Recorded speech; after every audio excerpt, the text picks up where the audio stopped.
법은요 원래 보수적인 거거든요.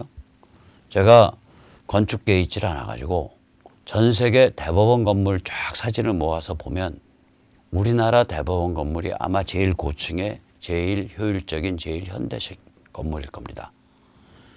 법은 원래 보수적인 거예요. 지금 박 대통령 저렇게 잡아놓고 나라가 개판이 된 이유가 이 법의 보수적 그 정신을 이 법보기 배운 자들이 완전히 망각하고 폭도가 돼서 날뛰었기 때문에 벌어진 일입니다.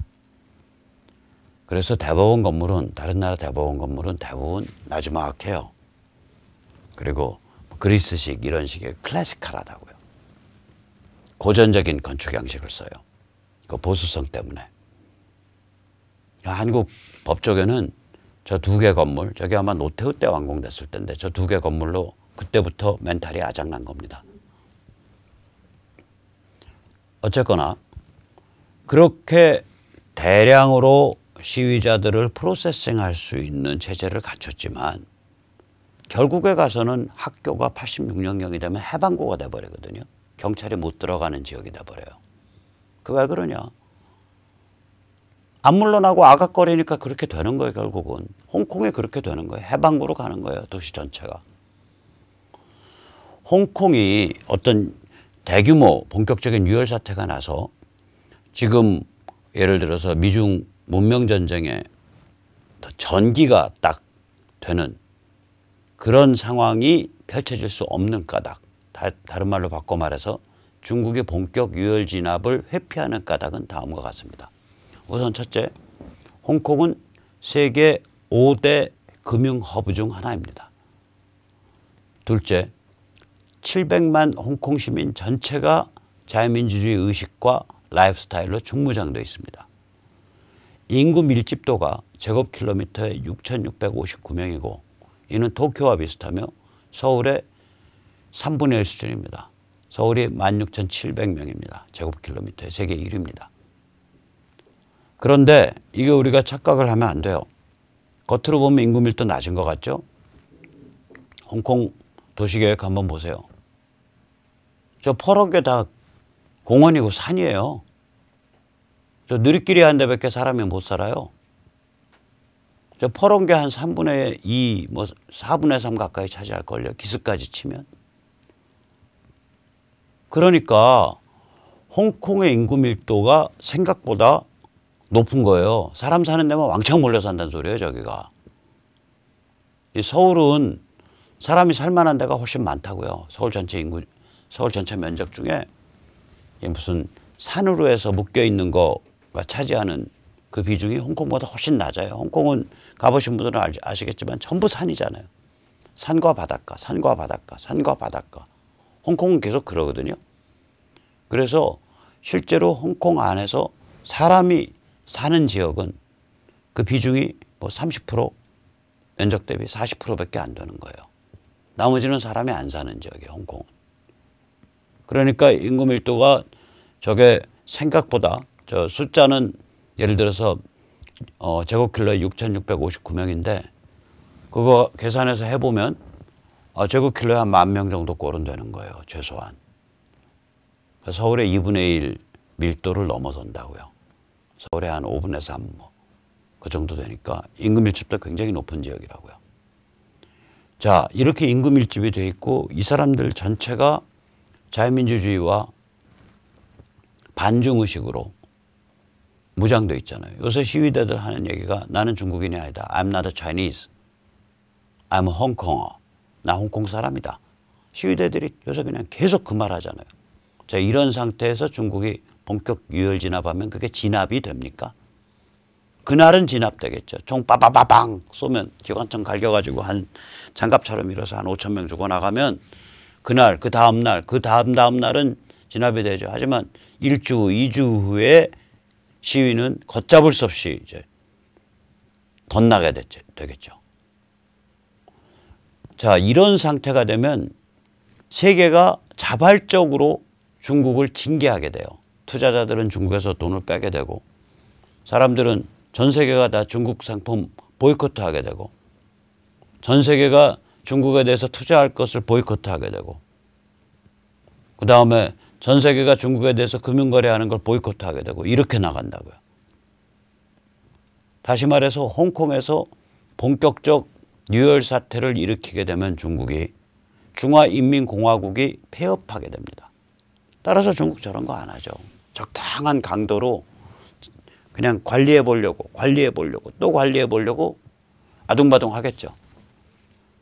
그 결과는 관리가 안 돼서 해방구로 표류해 가는 거예요. 어쩔 수 없이. 저게 이제 일어난 일이고 이걸 다른 말로 표현하면 중국이 소련과 다르다고 표현드려야 됩니다. 옛날 소련 때는요. 소련이 1991년 12월에 망했죠. 옛날 소련 때는 금융, 시장, 기술, 식량, 에너지 등이 완전히 소련 블록은 독립해 있었습니다. 그걸 제2세계라 그럽니다. 그러면 제1세계는 뭘까요? 제1세계는 여기 지도에서 보이는 시퍼러둥둥한데 군청색인 데가 제1세계입니다. 제1세계는 이 소련이 이끄는 제2세계와 거래하지 않는 세계를 뜻합니다. 그럼 저 녹색은 뭘까요? 저게 제3세계입니다. 녹색에 속한 국가들은 한편으로는 소련 블록과도 거래를 하고 한편으로는 자유진영 블록, 가트 체제, 가트 블록과도 거래를 하는 그런 나라들입니다. 그게 제3세계입니다. 그래서 우리가 제3세계 할 때는 제1세계가 뭐였는지 제2세계가 뭐였는지 알아야 합니다. 자, 저랬기 때문에 소련 블록이 저렇게 자기 자신의 금융, 시장, 기술, 식량, 에너지를 자급자족하고 있었기 때문에 세계 경제가 소련에 대해서 별다르게 제재할 방법이 없었어요. 반응은 못한다고요. 중국은 적용이랑 완전히 다릅니다.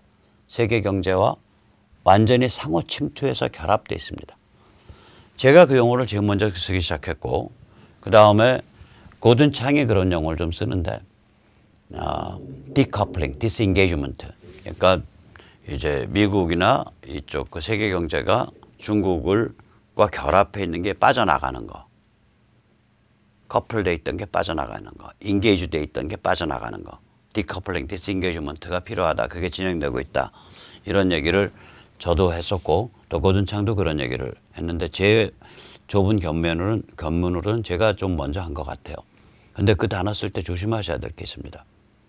뭐가 빠져나가냐? 중국이 제조업 기지, 서플라이 체인, 공급망에서 제조업 기지 역할하는 그러한 상황으로부터 덜 중국에 대한 의존도가 제조업 기지로서의 의존도가 떨어져가는 현상이지 중국 경제 자체가 그게 좀 빠진다 그래서 중국 경제가 그럼 식량을 자급자족할 수 있냐? 불가능합니다. 중국 경제가 에너지를 자급자족할 수 있냐? 불가능합니다. 중국 경제가 금융을 자급자족할 수 있냐? 그렇게 빠져나가면 중국 경기가 침체되고 중국 외환 보유고가 떨어지기 때문에 금융은 점점 더 세계 시장에 의존하게 됩니다. 그렇게 빠져나가면 중국 기술이 자급자족되냐? 불가능합니다. 그럼 금융, 기술, 시장, 에너지, 식량 이 전체가 세계 경제로부터 중국은 못 빠져나가는 거예요. 바로 그 못 빠져나가는 서로 맞물려 있는 인필트레이션, 상호 침투 이걸 이용해서 중국을 용광로 속에 끌어당겨 갖고 처박은 겁니다. 그래서 족탈불급의 제조업 기지로서의 중국의 지위는 약화되지만 중국 경제가 세계의 금융시장, 세계 경제에 대한 금융시장, 기술, 에너지, 식량에 대한 의존도는 절대로 약화되는 게 아닙니다. 천안문 때는 달랐습니다. 제가 거듭거듭 말씀드리지만 1989년에는 중국이 식량 수출국이었을 거예요. 중국이 본격적인 개혁 개방에 나선 게 80년대 초인데 이게 왜 그때 식량을 수출했거든요. 왜 그렇게 될 수 있었냐면 중국이 1979년경부터 집단 농장을 해체하기 시작했습니다. 그러니까 중국의 농업 생산력이 비약적으로 발전했습니다. 그 당시엔 중국 사람들이 덜 먹고 덜 입고 덜 쓸 때예요. 생활 수준이 낮으니까 잉여 농산물이 많이 남았습니다. 그래서 이 중국의 그 잉여 농산물이 그 수출되게 됐고 거기에 따라서 중국이 외화를 벌어들이게 됐고 그 외화를 중국 공업화를 위한 종잣돈으로 썼습니다. 그게 1980년대 초부터 벌어진 일이고 제가 과문에서 데이터는 확인 못했지만 1989년에 중국의 식량이 부족하지 않았을 겁니다. 그때는 덜 입고 덜 먹고 덜 쓸 때입니다. 지금은 중국이 식량 수입국입니다. 에너지 역시 마찬가지입니다. 그때는 중국이 덜 떼고 살 때예요.